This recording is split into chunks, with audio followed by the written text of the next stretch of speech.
আমার মনে হয় it is really high time.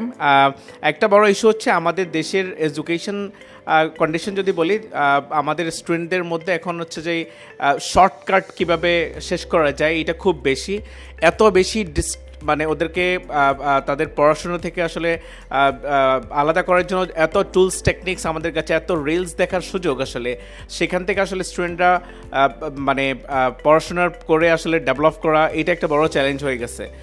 এটা একটা ইস্যু আছে। আর মোরওভার আমাদের যদি বলি যে ওভারঅল আমাদের ইনফ্রাস্ট্রাকচারাল একটা বড় চ্যালেঞ্জ আছে, এবং at the same time cultural issues, যে students are not ready to accept the new technology. At the same time industry থেকে যদি ওই লেভেল অফ আসলে ইনভেস্টমেন্ট না হয়, যেটা আমরা অন্যান্য দেশে দেখি যে কোনো একটা প্রবলেম হলে industry go to the academia and academia solve that, and industry also invest huge amount of money to develop the graduates. So সেই জায়গা থেকে আমার মনে হয় ল্যাকিংস আছে ফ্রম দ্য ইন্ডাস্ট্রি সাইড। সেই জায়গা থেকে ইন্ডাস্ট্রি যদি এগিয়ে আসে, অ্যাট দ্য সেম টাইম একাডেমিরও দায়িত্ব আছে অবশ্যই আমি মনে করি, এবং আমাদের গ্র্যাজুয়েটদের যে আসলে কালচারাল চেঞ্জেস বা তাদের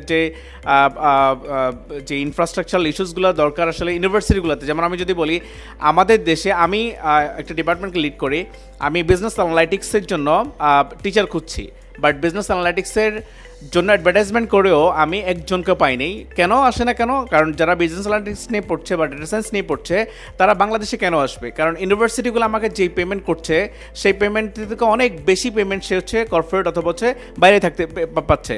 সো এটা আমার পার্সোনাল এক্সপিরিয়েন্স থেকে পাই। আমি যদি রাইট মানুষকে দিয়ে যদি রাইটভাবে ক্লাসরুমে না পড়াইতে পারি তাহলে স্টুডেন্টরা শিখবে কীভাবে?